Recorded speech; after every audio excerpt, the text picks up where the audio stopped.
In a moment that was likely meant to boost his public image, Prince Harry's recent visit to Ukraine has instead ignited fresh controversy, awkward confusion, and sharp criticism. Reports are emerging that frontline Ukrainian soldiers, facing the brutal realities of war on a daily basis, were left puzzled by the surprise appearance of a man with a full security detail and camera crew. According to multiple sources, many troops didn't even recognize the Duke of Sussex, initially mistaking him for a documentary filmmaker or a foreign journalist trying to cash in on the chaos. "Who is this guy?" one soldier allegedly asked, watching Harry emerge from a convoy flanked by suited bodyguards and a professional production team. "We thought it was some influencer or actor doing a war story." The moment, which could have been an opportunity for Prince Harry to show genuine solidarity, instead ended up symbolizing the exact kind of superficial posturing many believe has come to define his post-royal career. It's not the first time Prince Harry has been accused of turning serious matters into self-serving PR opportunities. Since stepping down from royal duties in 2020 and relocating to the sunny enclave of Montecito, California, Harry, alongside Meghan Markle, has embarked on a whirlwind journey of media appearances, docuseries deals, and memoir publishing. Each move, critics say, seems less about substance and more about image building. His visit to Ukraine is now being viewed through that same cynical lens. What should have been a respectful, understated moment of support for a war-torn nation quickly unraveled into a spectacle. Social media lit up with footage of Harry smiling and posing, with his team capturing every angle. To many observers, the entire visit appeared rehearsed, choreographed, and tone-deaf. In a region where lives are being lost daily, the sight of a royal-turned-celebrity strolling in with cameras rolling struck the wrong chord. This latest misstep only adds to the growing narrative that Prince Harry has lost touch with reality.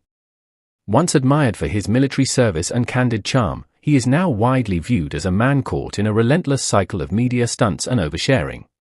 His 2023 memoir, Spare, revealed deeply personal stories, from family feuds to bizarre anecdotes about frozen body parts and drug use, leaving many to question his judgment and motivations. The book was a bestseller, yes, but at what cost?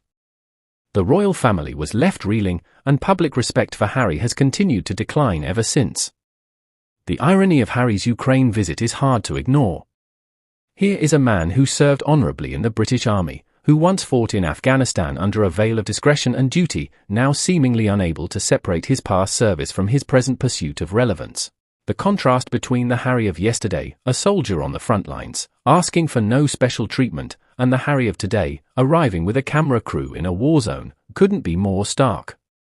Critics argue that this transformation has not occurred in a vacuum. Many point to Meghan Markle's influence as a driving force behind his rebranding. While Meghan has successfully navigated the world of celebrity PR and branding for years, Harry seems ill-suited for the performative aspects of modern fame. He stumbles through interviews, often appears uncomfortable in the spotlight, and increasingly comes across as a man following a script written for him. A script that many believe is authored in Montecito.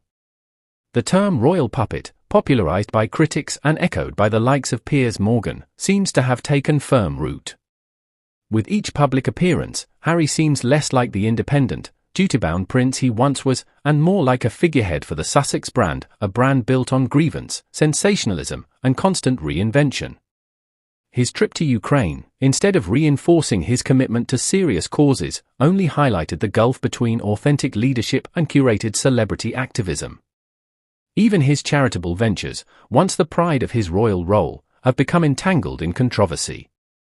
The Invictus Games, once a noble initiative to support wounded veterans, has faced accusations of being overshadowed by Harry's personal drama and media blitzes. The line between raising awareness and promoting oneself has grown increasingly blurry. His recent foray into mental health discussions, though commendable in theory, often feels diluted by the constant media noise surrounding him. Perhaps most damaging of all is the erosion of trust, both with the public and within his own family. Harry's decision to disclose private conversations, air family disputes, and frame his upbringing as a narrative of oppression has left the monarchy rattled and his relationships frayed. And now, his presence in Ukraine, designed to remind the world of his military past, has been reduced to yet another example of questionable optics and performative politics. The reception from Ukrainian soldiers, or rather the lack of one, speaks volumes. In a moment that demanded humility, respect, and quiet strength, Prince Harry brought fanfare, flashbulbs, and confusion.